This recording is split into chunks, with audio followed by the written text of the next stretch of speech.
करके ये जो 5 प्रश्न हैं इनको आप श्रवण कर लीजिए, जो शौनकादिक ऋषियों ने सूत गोस्वामी जी से पूछे हैं, और इन्हीं प्रश्नों के उत्तर में ये पूरा श्रीमद् भागवत महापुराण प्रकट हुआ है। इन्हीं प्रश्नों के उत्तर दिए हैं उन्होंने। पहला प्रश्न शौनकादिक ऋषि सूत गोस्वामी जी से पूछते हैं, बोला हे प्रभु, हमारा प्रथम प्रश्न है आत्मा को शांति कैसे मिले। आत्मा को शांति या फिर आत्मा का धर्म क्या है। आत्मा की शांति हर कोई चाहता है कि नहीं चाहता है? सभी लोग चाहते हैं कि हमारे जीवन में सुख शांति रहे, लेकिन हम लोग कोशिश करते हैं शरीर को सुखी रखने की, आत्मा को तो भूल ही जाते हैं। आत्मा कैसे सुखी होगी इस चीज के लिए, क्योंकि अगर आत्मा प्रसन्न हो गई तो समझो सब कुछ प्रसन्न हो गया। इसलिए पहला प्रश्न यही किया है कि आत्मा को शांति कैसे मिले, जिसको कहते हैं पुंसाम एकांतिक श्रेय। पुंसाम माने जीव का, एकांतिक श्रेय क्या है माने जीव का एकमात्र धर्म क्या है, उस धर्म को पालन करने से ही उसे शांति मिलेगी। ये पहला प्रश्न है, याद रखोगे, कल मैं पूछूंगा। पहला प्रश्न क्या है बोलो, जब तक आप लोग जोर से नहीं बोलोगे मैं आगे नहीं बोलूंगा। और जोर से, इधर से, पीछे वाली माता जी, आत्मा को शांति कैसे मिले। दूसरा प्रश्न कहा कि जगत में बहुत प्रकार का साधन है। क्या? बहुत प्रकार का साधन है, तप, ज्ञान, योग, कितना कुछ है, लेकिन भगवत प्राप्ति का सबसे सरल उपाय बताओ। क्या बताओ? भगवत प्राप्ति का सबसे सरल, इतना सरल उपाय बताओ कि बस हींग लगे ना फिटकरी, कुछ ना लगे, हमें कुछ भी ना करना पड़े, बस मजा आ जाए। हम लोग जाते हैं डॉक्टर के पास, डॉक्टर से बोलते हैं डॉक्टर साहब बीमारी ठीक हो जाए, बस ऐसा दो कुछ छोड़ना ना पड़े, कुछ परहेज ना करना पड़े, कोई कष्ट ना हो, वजन बढ़ गया दौड़ना ना पड़े, कुछ ना, बस वजन कम हो जाए, बस खाते पीते कम हो जाए, ऐसा कोई उपाय बताओ कि कोई कष्ट ही ना हो और साधन भी हो जाए। हमारे लिए ना ये प्रश्न, हाँ या ना? कलयुग में भगवत प्राप्ति का सबसे सरल उपाय लिख लिया। दूसरा प्रश्न क्या है? कलयुग में भगवत प्राप्ति का सबसे, याद रखना, कल पूछूंगा मैं, कल ऐसा ना हो जाए मुझे बोलना पड़े मंद सुमंद मत हो, ठीक है? कल सुनूंगा सबसे, प्रभु जी से भी और माता जी से भी। तीसरा प्रश्न वासुदेवेर चरित्र कि हे सूत गोस्वामी, कृष्ण ने तो बड़ी सुंदर सुंदर लीलाएं करी हैं, पहले ब्रज में फिर द्वारका में, पहले ब्रज में फिर मथुरा में फिर द्वारका में, उन सभी लीलाओं को हमें सुनाइए, वासुदेवेर चरित्र।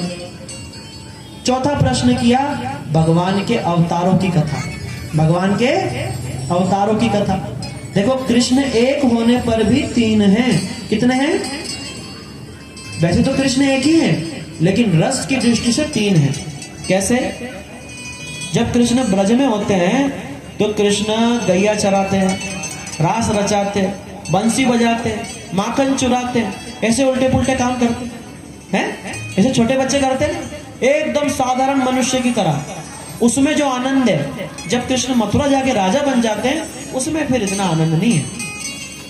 कृष्ण की हर चीज में आनंद है, लेकिन उसमें फिर इतना आनंद है। फिर जब बड़ा हो जाते हैं कृष्ण और द्वारका में, फिर युद्ध करना, रणनीति, राजनीति, महाभारत का युद्ध वो भी एक है, लेकिन उसमें फिर वो बात। सबसे सुंदर लीला कहाँ की है? ब्रज की। बड़ी सुंदर सुंदर लीला है, आगे आएंगे हम श्रवण कराएंगे आप, बड़ी सुंदर सुंदर लीलाएं।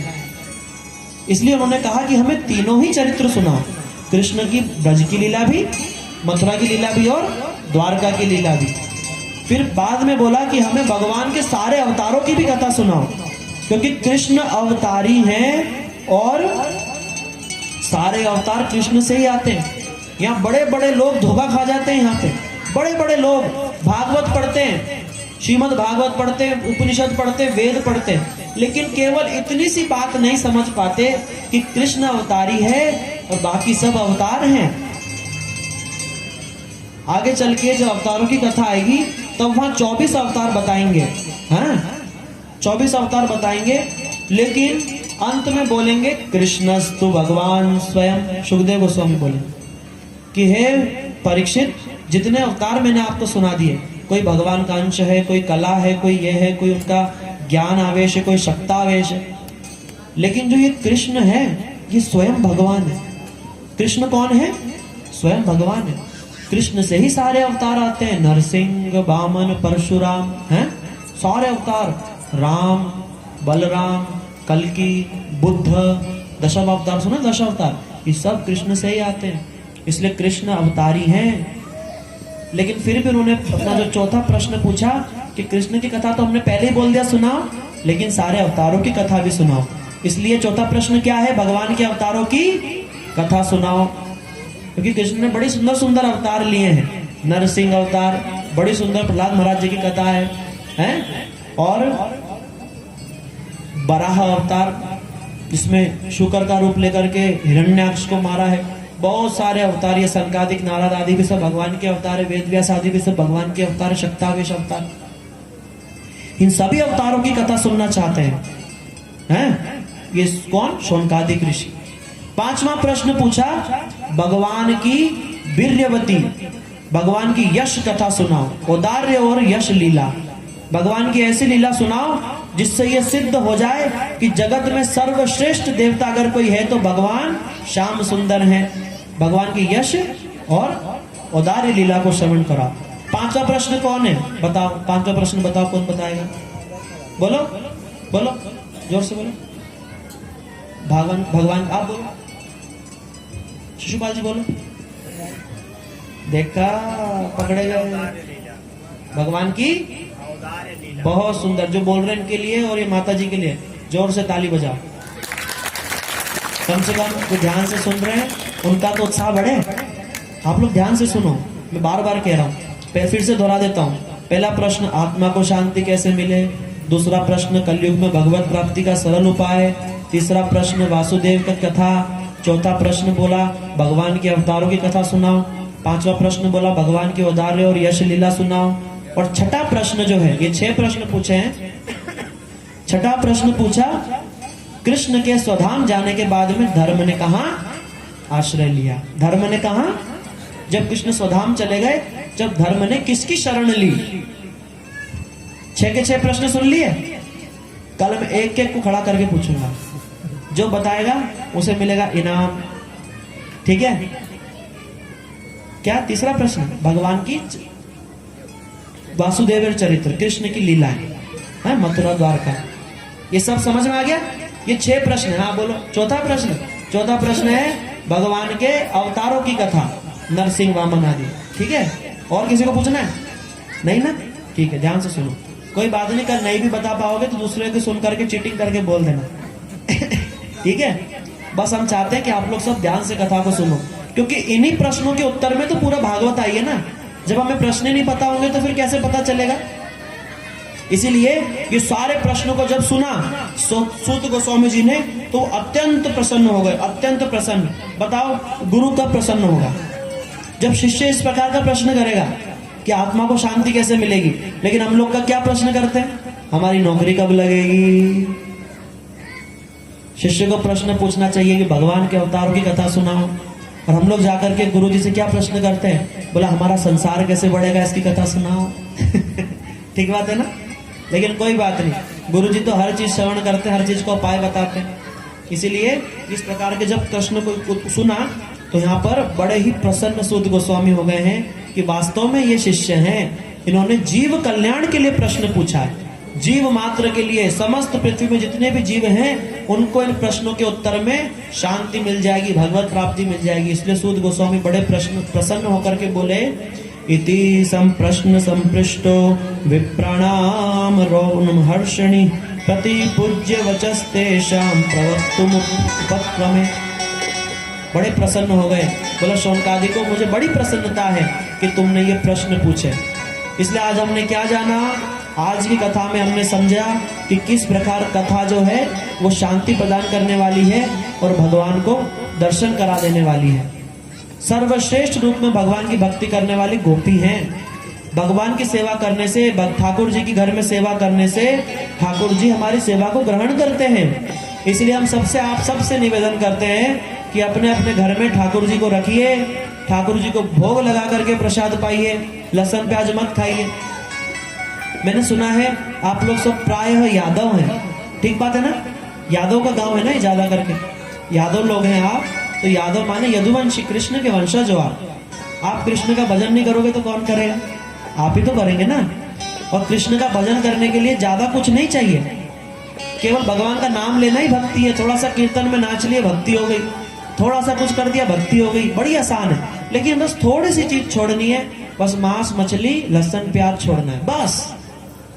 क्या हम इतना नहीं कर सकते क्या, बताओ? और देखो आप लोग के घर में तो पहले से ही नहीं खाते होंगे, मुझे लगता है बहुत लोग नहीं खाते होंगे, नहीं बनता होगा उनके घर में। और बनता भी है तो बाहर कर दो। ये लहसुन प्याज को कोई देवी देवता ग्रहण नहीं करते।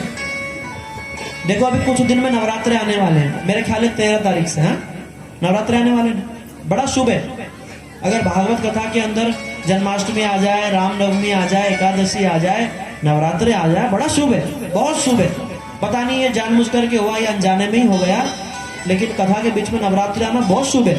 क्योंकि देवी दुर्गा कौन है? ये कृष्ण की छोटी बहन है, छोटी बहन। बाद में कथा सुनाएंगे आपको, दशम स्कंद में कथा आएगी दुर्गा की। क्या देवी लहसुन प्याज का भोग लेती है? देखो जब नवरात्रे आएंगे मैया, ध्यान से सुनो, जब नवरात्रे आते हैं तो क्या आप लोग लहसुन प्याज खाते हैं? खाते हैं क्या? नहीं खाते। क्यों नहीं खाते? खाया करो। क्यों नहीं खाते? क्योंकि माता जी को पसंद नहीं है। माता जी क्या, कोई देवी देवता लहसुन प्याज को नहीं खाता। क्यों नहीं खाता? क्योंकि ये लहसुन प्याज की उत्पत्ति जो है ये गैया से हुई है, गैया के खून से मसूर दाल हुई है, गैया के हड्डी से लहसुन हुआ है, और गैया के मांस से प्याज हुआ है। इसलिए ये अपवित्र है। यद्यपि इसमें गुण है, औषधि गुण है, लेकिन अपवित्र है। हम अपवित्र वस्तु को ठाकुर जी को भोग नहीं लगाते। इसलिए जो भी खाओ ठाकुर जी को भोग लगा करके खाओ। और लहसुन प्याज नहीं खाना, लहसुन प्याज को छोड़ दो।